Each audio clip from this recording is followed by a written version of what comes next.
What do you think of when you think of harp music? If you're like most people, you probably are thinking about someone looking very formal on a stage with a symphony orchestra playing this large instrument and playing in a very classical style. And that's beautiful. Today, we're going to be meeting someone who not only knows how to play that classical style, but manages to bring the harp to life playing a variety of very modern styles of music. I think you're going to enjoy the conversation, and I think you're going to enjoy some of the surprises and the magic that comes with it. So put on the brakes, grab a cup of coffee, and join the conversation because it's time for Coffee Breaks with Steve.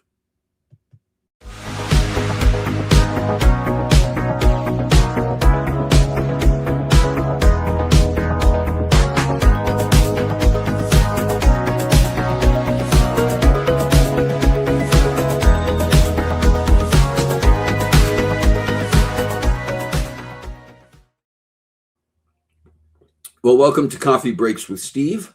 My name is Steve, and this is the show where we come together around our virtual coffee table each week and join the conversation to chat about interesting topics with amazing guests. If you're joining us for the first time today, welcome. If you've been with us before, welcome back. Just want to let you know that when you are here with us and you're part of our conversation, you're what we call the Brew Crew. So thank you for joining the Brew Crew today. So Rick is here. Good morning, Rick. Shalan is here. Good morning, Shalan. And I was going to say I'm impressed to see you awake in here, Shalan. That's so unfair, but I am. Anyway, yeah, welcome, and hope you've had a good week. We were not here last week. Why were we not here? I had the opportunity to go downtown Spokane and be a participant, an audience member, if you will, for a very special presentation. I'm going to talk a little bit more about that in a couple of minutes or when we get to our sweet and savory.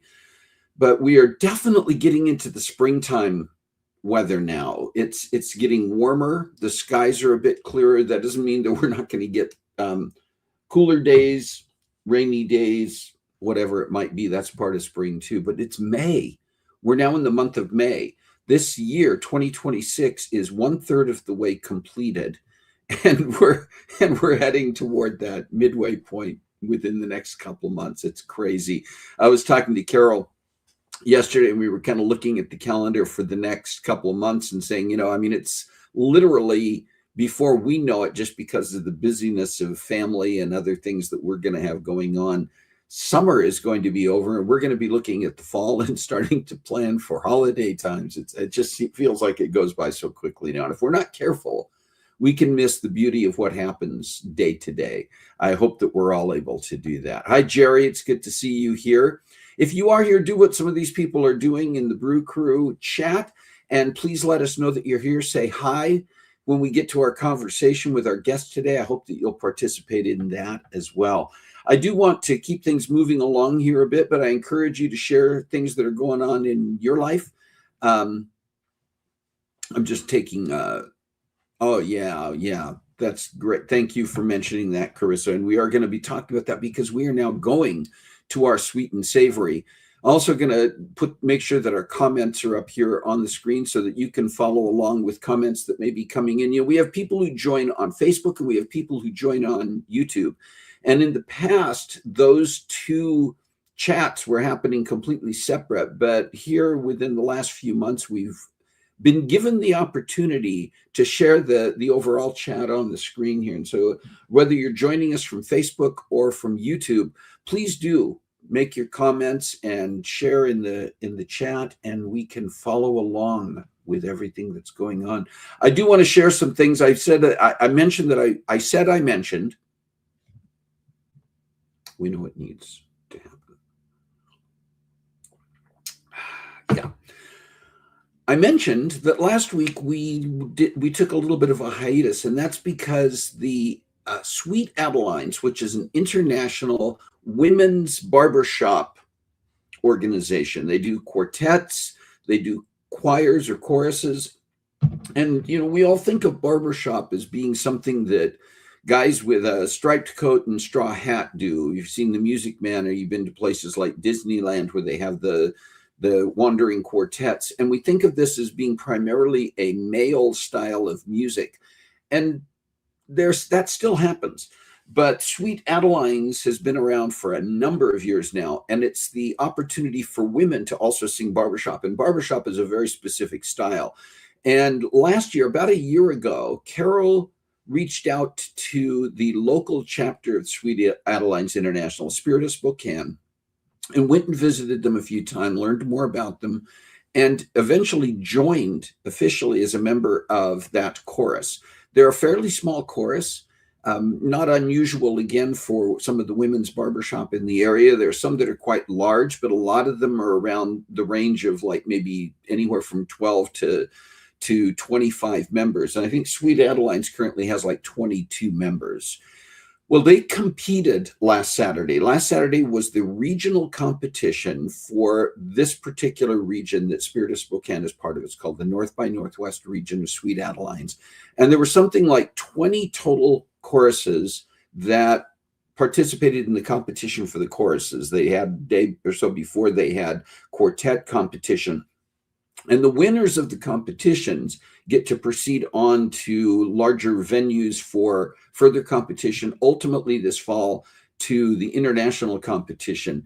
And it's just really cool to be there and listen to all of them. But the really cool part, and this is a picture of the Spirit of Spokane chorus as they were getting lined up. Carol you may not be able to find her in this because she's toward the back of this line as they were getting lined up and getting ready to go in.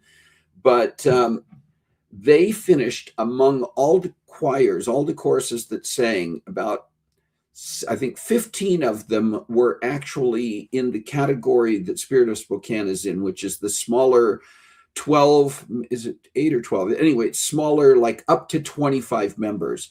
And the Spirit of Spokane finished first in their category. They won their category, first place. And overall, against all of the 20 choirs that competed, they came in third. And that was third based on the fact that the two choirs that came in ahead of them were the larger, like 50 or 60 member choirs that can get a much fuller sound. So huge congratulations to Sweet Adelines overall, and especially Spirit of Spokane. I was so thrilled for Carol. This was her first competition with Spirit of Spokane. And so to come away with a first place finish in the category and a third place finish overall was a big deal. And it was a thrill for me to be able to join her there and be part of that. So congratulations to all the members of Spirit of Spokane for that. I'm going to continue to share what they're doing and follow what they're doing in the future because I think it's cool. You know, I've always been into music. Another thing I wanted to share with you, remember a few months ago, we had an Edinburgh-based Scottish tour guide by the name of Richard Dawson, who, not the game show host from years past, but this amazing Scottish tour guide who told us about Edinburgh and broader Scotland. And at the time, he was working on getting certified to be a tour guide beyond the Edinburgh region so that he could officially begin taking tour groups all around Scotland. Well, Richard reached out to me recently to let me know that he has passed his certifications and is now certified to give tours all over Scotland. So I wanted to say congratulations to Richard.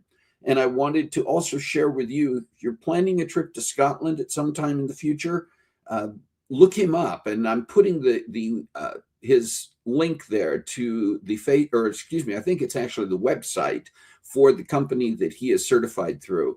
And I can tell you from personal experience in Edinburgh that he is an amazing guide and just a personable individual to be around. Congratulations, Richard, and wishing you the very best as you continue to share your beautiful country with people. We do have some birthdays. Carissa mentioned it already. I love this picture. Jameson is turning today, just turned 15 years old. Amazing, amazing, amazing to think about that, and amazing to think that it means I'm getting older too. I don't want to think about that, but happy birthday, Jameson. I know you're celebrating big time today, and hope it's a great day, and looking forward to seeing Jameson in person soon as he and his brother will be coming to visit. Also celebrating a birthday today, a friend of Coffee Breaks with Steve, who is part of an amazing organization we're going to be talking about a little bit later, the Saber 6 Foundation. Karen Pfeiffer has been on this show. She has shared her testimony, her story, which is in and of itself very moving. A Gold Star wife, which means she is the widow of a soldier who lost his life in combat serving our country. So happy birthday to Karen today as she is celebrating. And then coming up this week on the 5th, Jody Platt is having a birthday, another dear friend of ours and friend of this show, has also been on the show in the past to share some of her story and share an episode on friendship. And wishing you a happy birthday this week. And then also on May 5th, Nick Garlick, my nephew, is celebrating a birthday. So happy birthday to Nick. And then this is another very special day today, or this week, that's coming up. My sister Kathy and her husband Rod, those are Nick's parents. Now the dates, don't get the dates too concerned. They happen in different years.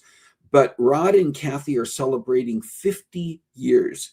Their 50th anniversary, their golden anniversary this coming week on May 6th. So happy anniversary to Rod and Kathy. It's very special. Do you have a special day this week? It doesn't have to be a birthday. It doesn't have to be an anniversary. It can be any number of special days that you would like us to acknowledge and celebrate with you. You can put that in the chat and we will make sure that we do acknowledge that and celebrate. But maybe you've got something coming up later in the month of May or later this year. We already talked about how quickly this year is going by. Send us an email at cbwsteve@comcast.net. We will make sure that we get it on our calendar so that when your special day does come, that we can celebrate that with you.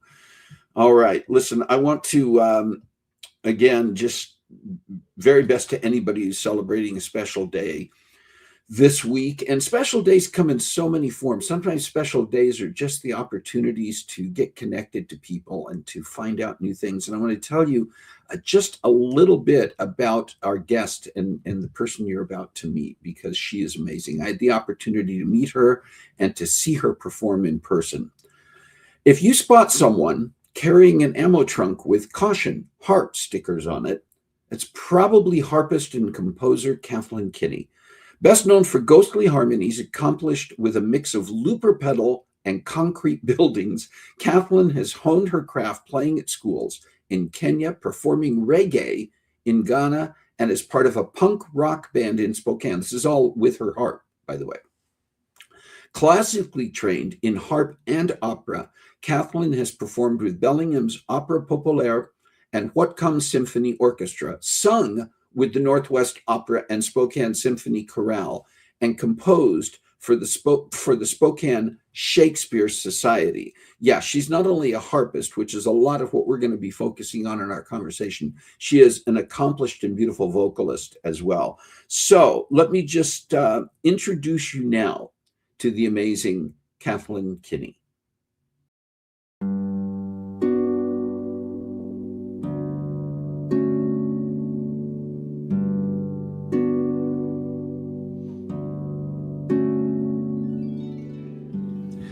Kathlyn, it's good to see you, and welcome to Coffee Breaks with Steve.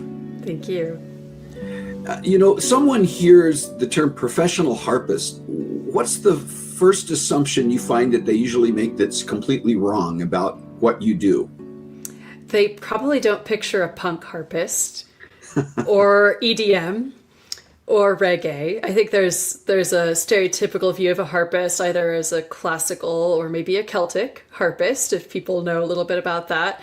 And I did start out with both of those, and there's that stereotype. You're going to be sitting up very straight. You're going to have perhaps a pedal harp, one of the ones that you see in a professional orchestra. You're going to have a dress on, and you're probably going to be smiling very prettily.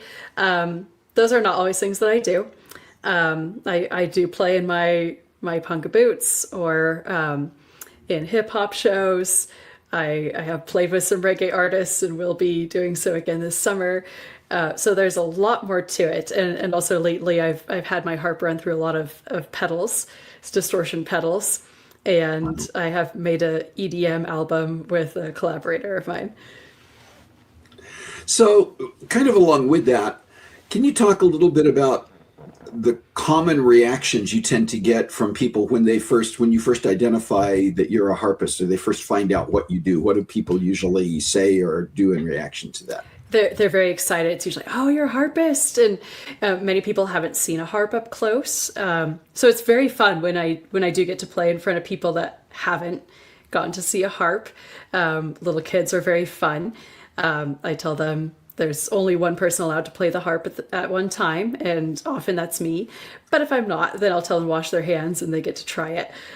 So it's really fun to see people's eyes light up, and also they usually again think of that, wedding harpist or concert harpist, and seeing one in the wild is kind of interesting for people. Seeing a harpist in her natural habitat. Yeah, and once I did back in 2016, early 2017, took a trip to Kenya. And that was something I'd wanted to do since I was 7 years old. Wow. But it ended up being the basis for the trip was getting to take a small harp and play for a bunch of school kids. So anywhere from 20 to 200 kids at a time. And I was already enough of a novelty because I was from the US. I mean, that was enough to get me like a free passport in the door, which was very touching. And everyone's very excited that someone's come all the way from the US. But then when I play out the harp, this is something they've never seen. So I remember walking through the streets of the small town that I was staying in at the time, and people would look at me and they would say, Mzungu, which is white person. And then they would look at the harp and they would say, with guitar. And I'm like, eventually I just gave up explaining that this is a harp. It's a stringed instrument, right? Yeah. It really is. I love showing up at places where harp is not expected, and whether that's in like a parking garage or a stairwell of some kind, the kind that has the really echoing acoustics. Oh, yeah. And I just love showing up in these places because people don't even know what they're hearing, and it just stops them in their tracks. Take us back to when music first became part of your life. I think it's always interesting for people to learn about the beginnings, what started all of this, and at what age and how did it come about? Mm-hmm. So in the womb, I was dancing to organ music. That's established. And I think I've always had that sense of the grandeur of music. And from about age 3, I remember playing on the piano in our house, and it was maybe slightly out of tune, just upright piano. It actually had some chips in the keys where I understand one of my aunts had banged a toy against it when she was little. And so it was actually based on the chips and the scuffs on the keys of the piano that I started learning how to pick out melodies and writing my own songs at about the age of 3 and 4. Goodness. Starting. So I didn't know what the notes were. I just knew that one had a smudge, that one had a chip, so I could pick it out and I could come back and find it again. And I wasn't actually allowed to start piano lessons until I was 6. Had a very fun teacher. And of course, then we moved. We actually moved to first England and then France, and kept doing lessons. But it wasn't until I turned 12 I had somehow picked up the oboe along the way, and I joke that I took on the oboe in 6th grade, and then a few months later, my parents were like, so what instrument do you really want to play besides piano? I don't think that's how the story actually went, but the oboe is very squeaky. It does sound like a dying duck, and I had fun playing it, but it's also very just difficult to make it sound good. The harp, on the other hand, it doesn't matter if you know what you're doing or not, it's going to sound decent. So for my 12th birthday, I got my first harp, and my parents picked it out because it was the prettiest one. And I played that harp for probably 18 years in bars and goodness knows where. I took it with me on a bicycle. So they didn't know what they were signing me up for. So you mentioned moving to England and then to France. Where did you start out, and why the moves overseas? My dad worked for Boeing and did until just a few years ago. And we raised our hands when they had opportunities for the engineers to move overseas and keep track of third-party suppliers. So a lot of families turn that opportunity down. I don't know why. I'd say it doesn't matter if you have kids or not, take those kind of opportunities because that was very formative. And we already listened to a lot of Celtic music when I was growing up. There's a group called Magical Strings, which I do still actively blame for me being a harpist. But when we moved to England, we got to experience a lot more of that, visiting Ireland and Wales, etc. So that that was a big part of the inspiration there. Yeah, and that's what I was going to ask is, I mean, okay, I played the clarinet for a number of years, which may not be quite as squeaky as the oboe when you're learning to play it, but still any reed instrument has that brave factor when it's, the parents are kind of, you go into the next room after you've been practicing and they're wearing earplugs and you don't know why. But was there a specific path that then went to the harp specifically? Was it those Celtic influences, or were there other reasons why you moved to the harp? Yeah, we did have a lot of Celtic harp CDs, and so that is what I would say was my draw to it, which I didn't get to explore always right away. When I did first get lessons, and that was the last year that we were in France, it was classical, and then I moved back to the US, to Bellevue, actually near Seattle. And again, classical harpist lessons. And I remember begging teachers, like, could you teach me some Celtic music? And it'd be like, well, not really. So I had to learn that somewhat on my own, with the help of some workshops that they hosted at the Dusty Strings Harp Shop in Seattle. They would bring in harpists from anywhere from Scotland to Paraguay, and you'd have the chance to be like, how do you do this triplet? And they would sit down with you and you'd be like, okay, I got it now. Yeah. Yeah. And that kind of leads to another thought here, and that is sort of to talk about what really goes into mastering an instrument like the harp that people don't see. You said that, oboe, it gets squeaky. Anybody can sit down with the harp even if they don't know how to play, but there is still a process to mastering any instrument. And I'm wondering what goes into that where the harp is concerned. Yes, and that's a really interesting question. So there's a part of it that is slowing down and actually going into a bit of a meditation.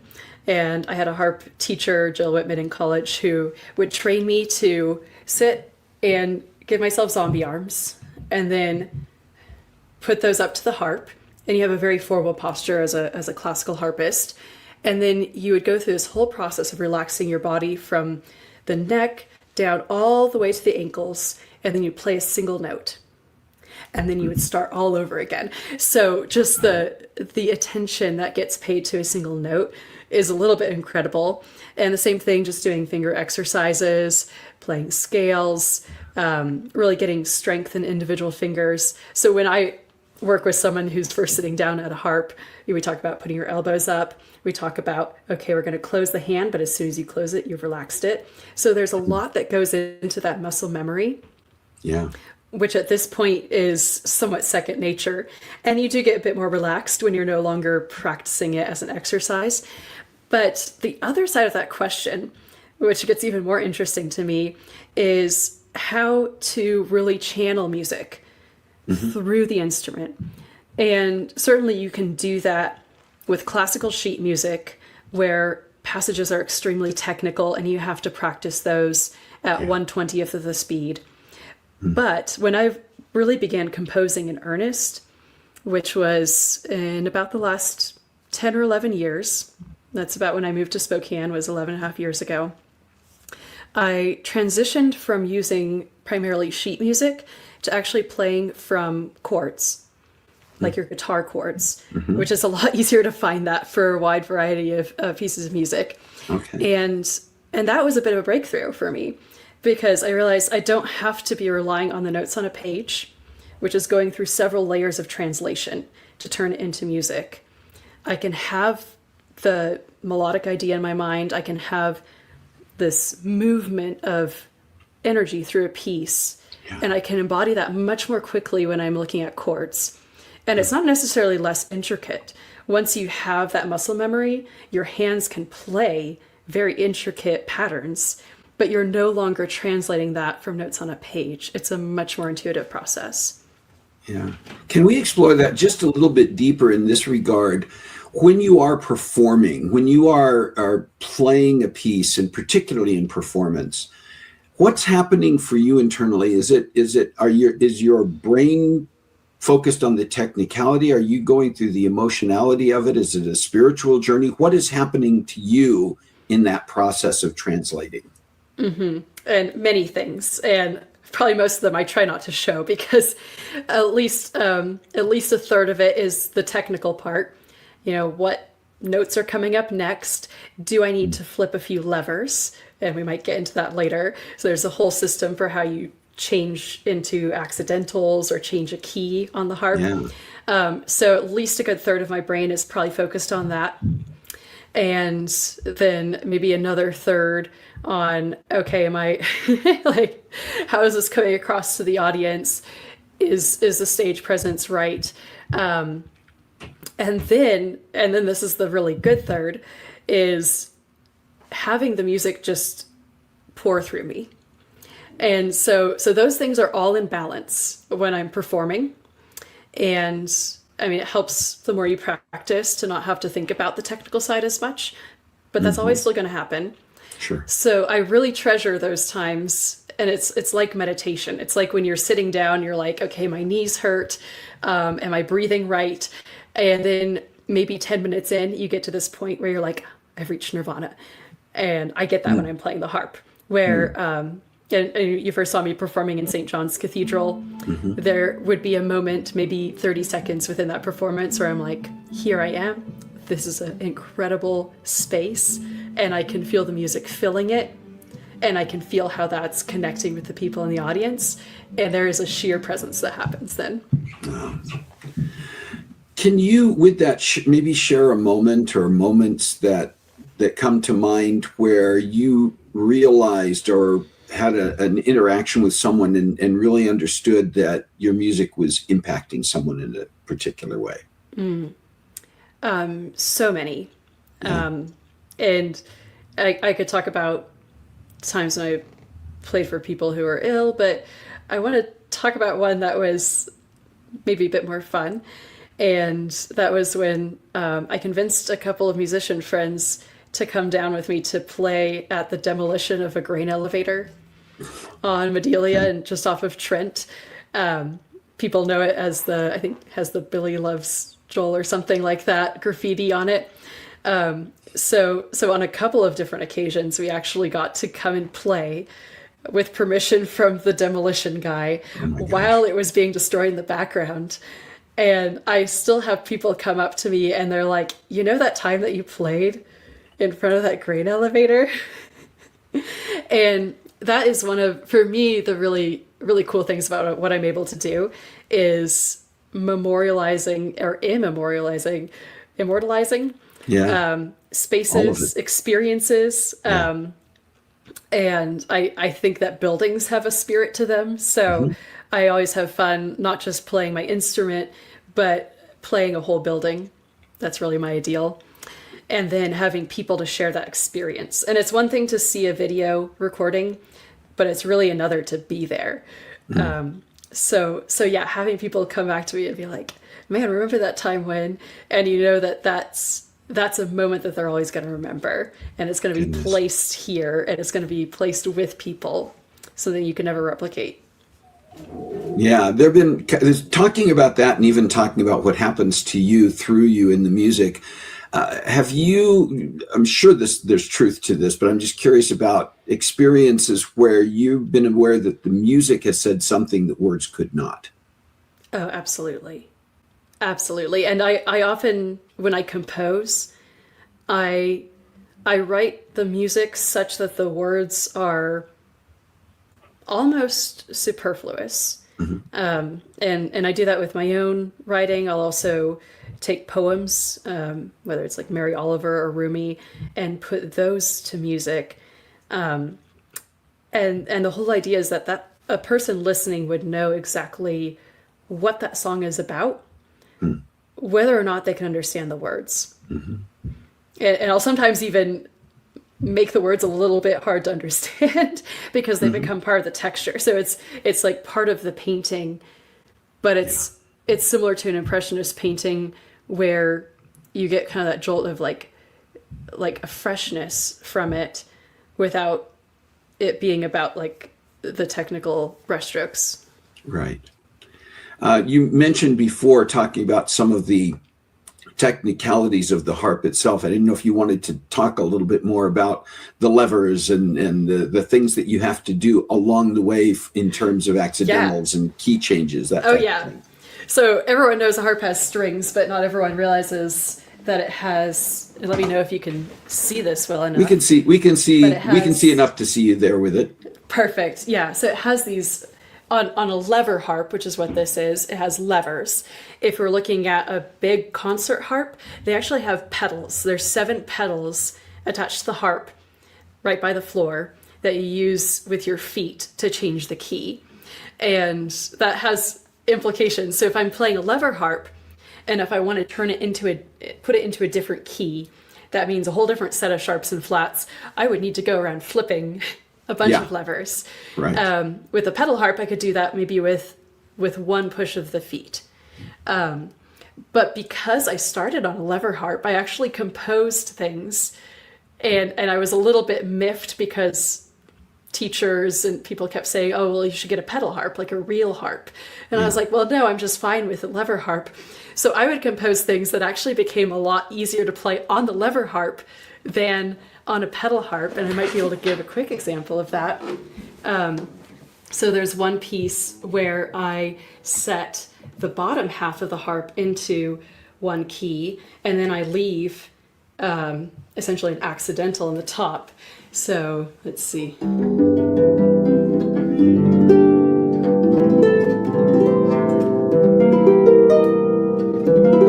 you can hear that chord. It has a bit of a jazzy sound to it. Yeah. And you could replicate that with a pedal harp, but it's actually going to be a lot harder. So you go.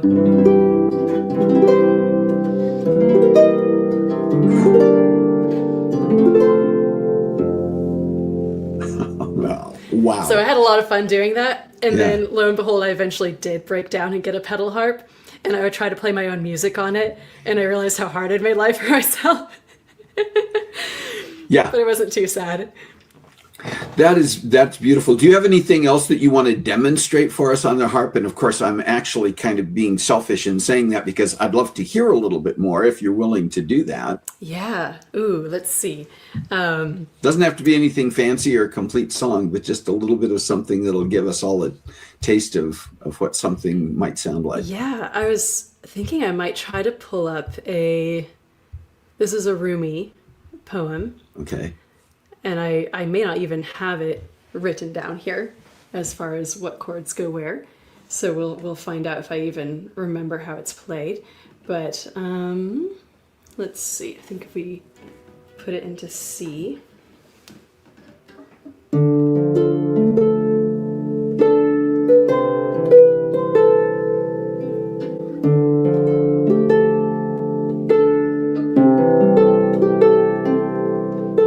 So this is actually one I would play with looper pedal.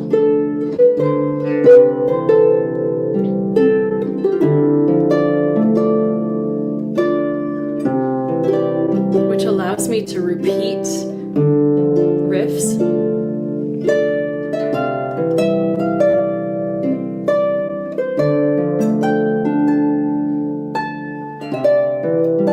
And layer them, but we won't be doing that today.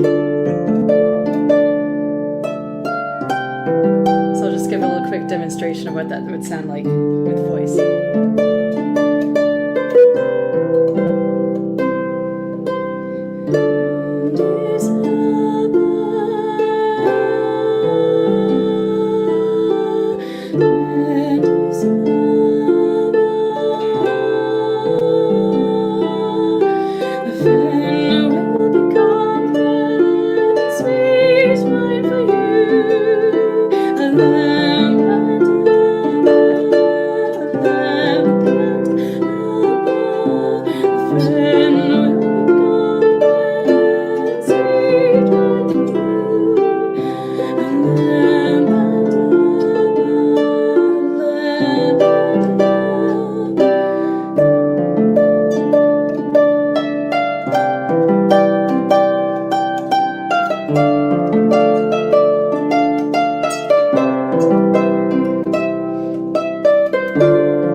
That was beautiful. Thank you for doing that.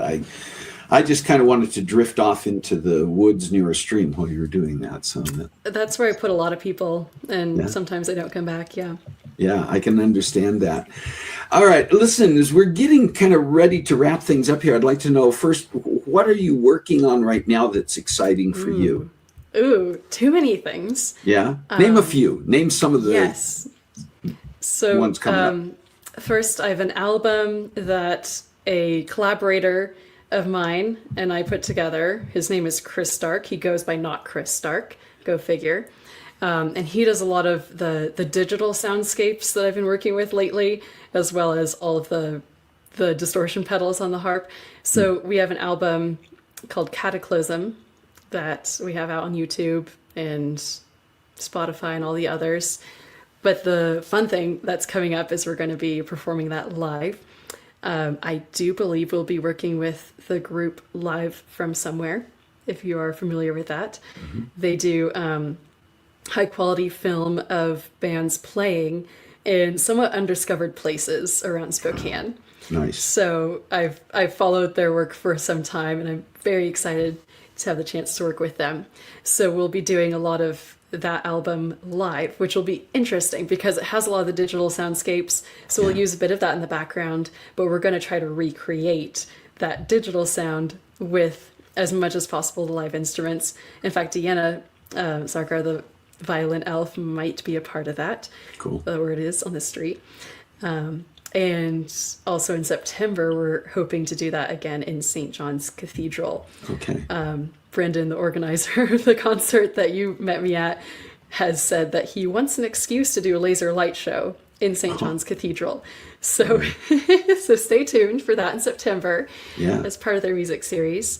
And then I've been working with a gentleman named Travis Knott, a poet here locally, who has enlisted a number of musicians.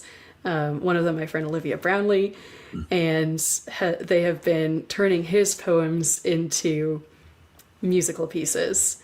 They've had performances at the Hamilton Studio and other places, and really, really beautiful, deep stuff. So I have the privilege of working with him. There's 3 poems that I'm currently working on. Probably a lot slower than either of us would like, but sometimes inspiration has to be pushed uphill a little bit. But very excited for what's going to happen with that. And then lastly, there is a trip to Morocco planned. So in August or late July, I'll be traveling to Morocco, and there's a reggae artist I connected with, Shaka Tour, I believe is how his name is pronounced. He's a good friend of a local refugee family from West Africa. So I've connected with him, and the idea is that we'll get to do some collaborative songs and do a small tour in Morocco, and hopefully even be able to bring him over to Spokane in summer of 2027. Nice. Sounds like you've got plenty going on through much of the rest of this year. A little bit. It's starting to become like a full-time job, which is not a bad thing. that would be absolutely great. Kathlyn, if people want to find out more about you, or maybe see where some of the things might be taking place that would be performances that an audience could go to, is there a place online that they can find information about you, or maybe even hear more of your music? Absolutely. Facebook is where I put out a lot of updates on upcoming shows. I do have a Kathlyn Kinney harp Facebook page. Although, to be honest, sometimes it doesn't get updated as quickly as my personal Facebook, Kathlyn Kinney. But either of those are good places to find about upcoming shows or recaps of past ones. And also for a glimpse into my creative process, there's a online forum called BandLab. I started using it just to record various takes of the stuff that I was working on. But things do get published there every so often. They tend to be rough cuts. They tend to be very much, hey, this is just, I just played it and here it is. Sometimes I literally do just sit down the harp, start playing something, not knowing what it's going to be, and then post that. So bandlab.com, and again, Kathlyn Kinney, you could find me there. And then lastly on, again, YouTube Music, Spotify, Apple Music, you name it. Not Chris Stark and I have 2 albums and a couple of singles now. So, and we'll be putting out more. And we will make sure that we're sharing all of those on the screen and in the chat for anyone who wants to make sure they capture that information. Kathlyn Kinney, thank you so much for joining us. Thank you for sharing your story. Thank you for sharing your music, and just want to encourage you to continue to bring it out there to the world because it's absolutely beautiful. I really appreciate you putting this on. Thanks for the interview.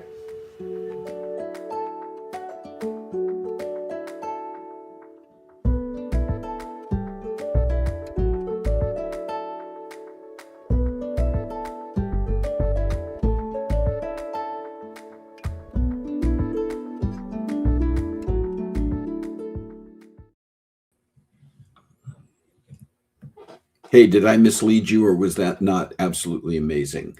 I had already taken some time, as Kathlyn mentioned during the conversation. I met her at a concert that Carol and I attended a couple of months ago now, that we were told about by a third party, and took place at St. John's Cathedral in Spokane. And that's where I had the opportunity to meet Kathlyn. It's also where I met Deanna Sarkar, the violin elf, who was on a few weeks ago.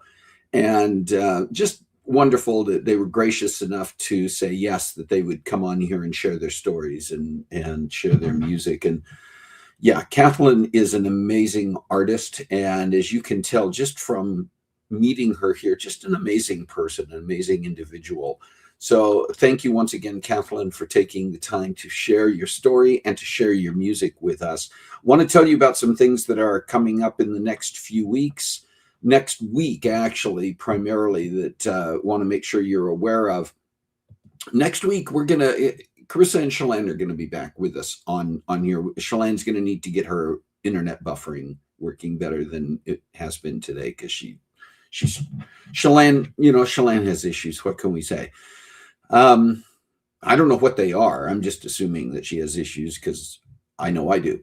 But we're going to be playing a fun game next week on Coffee Breaks. It's called Coffee Breaks Roulette. We're going to have a spinning wheel. It's going to have just different short topics on. We've done similar things before, but this one's going to be fun, and it's another one you can participate in. As the wheel is spun, we will rotate and take turns, and whatever comes up, whatever topic comes up on the spinning wheel, each of us, as we are chosen to do that, will have to spend a couple of minutes being able to talk about or share something about that particular topic that pops up. And we'll invite you to share from your perspective on those. It's always fun when we get together to play these games. It's always fun when Carissa and Shalane are here. They've been here already several times in the past few weeks and months, and it just always makes for a fun interaction. I hope you will join us. The other thing that I want to do is just invite you as our brew crew, as anybody who's watching this. You may tune in later and watch this, but we're always looking for ideas about topics. We're always looking for introductions to people who might be our next guest. I'm constantly keeping my eyes and ears open. That's how Kathlyn Kinney's conversation here with us came about.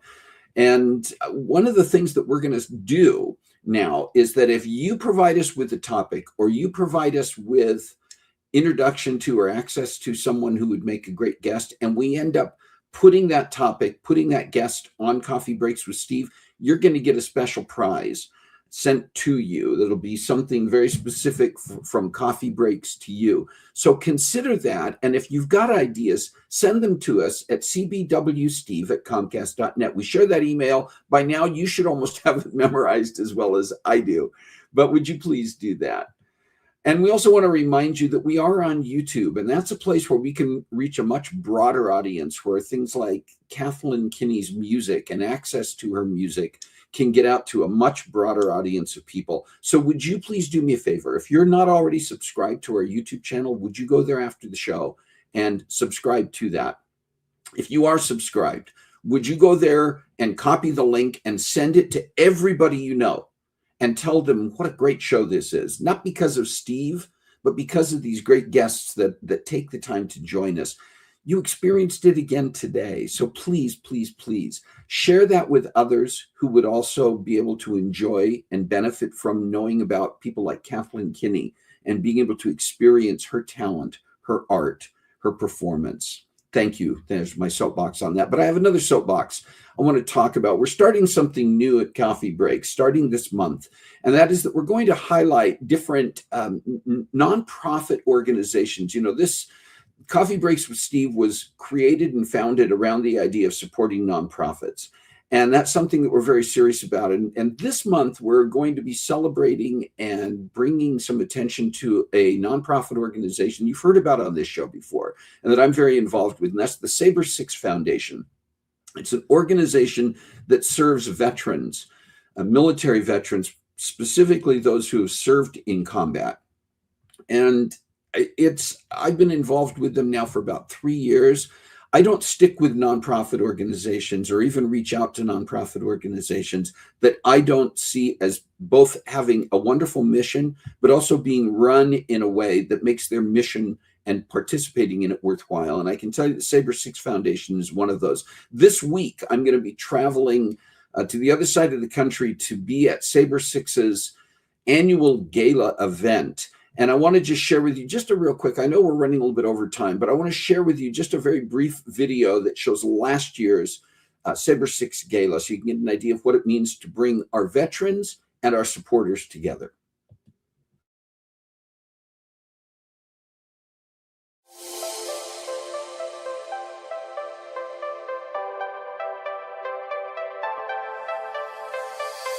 Being face-to-face with other soldiers who have shared experiences, who know each other, bring them together in the same room and, remind them, hey, this is what I love. These are the brothers that I have, and these are the brothers that can help me through any situation that I may be fearing. Chris and all of us were there because of families, and we thought endlessly about families. And it's just a big, big part of our lives. So it's those great young men and women who are out there serving. They go because they have some inner sense that this is a great country.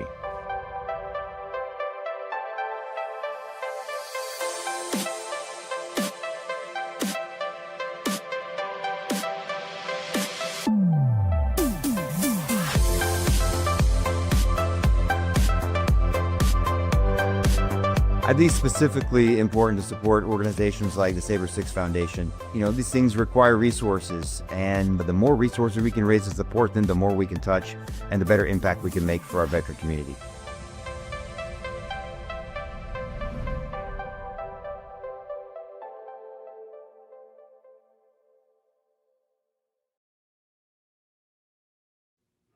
We're going to be continuing to share about the Saber 6 Foundation over the next few weeks throughout the month of May. Is not only, as I mentioned, coming up on the gala fundraising event, and you're always welcome to go onto their website, which you can see here and learn more about them, and donate to the Saber 6 Foundation. I believe in it, and I don't recommend donating, plugging any organization that I don't firmly believe in. We believe at Saber 6 Foundation, the veterans are the heroes of their own stories. And we want to continue to support those who have served our country and served faithfully and served with honor. So I just wanted to bring that up to you and encourage you to participate. But we'll be sharing more about that in the coming weeks. And you can see the website here and just invite you to do that. We are wrapping up today. We're coming to the end of our time together, and just want to once again remind you, as you have an opportunity to learn about people like Kathlyn Kinney, to hear the music and see what an impact that kind of art can make in the world, make for people, and you get a chance to learn about organizations like the Saber 6 Foundation. It's just important to know that I mentioned that Saber 6 is an organization I support. People like Kathlyn Kinney, I want to continue to support their music and people, what she and others like her are doing, because I think it's very, very important to get that out in front of the world, because it helps those people and it makes an impact. And we can all do that in one way or another, whether it's promoting someone or something we believe in, or just getting out there with our hands and feet and volunteering, making things happen that we believe in. So please, as we do so often, I just want to say to you again, find a way to make a difference in your world this week. God bless you. Have a great week. We'll see you next time on Coffee Breaks with Steve.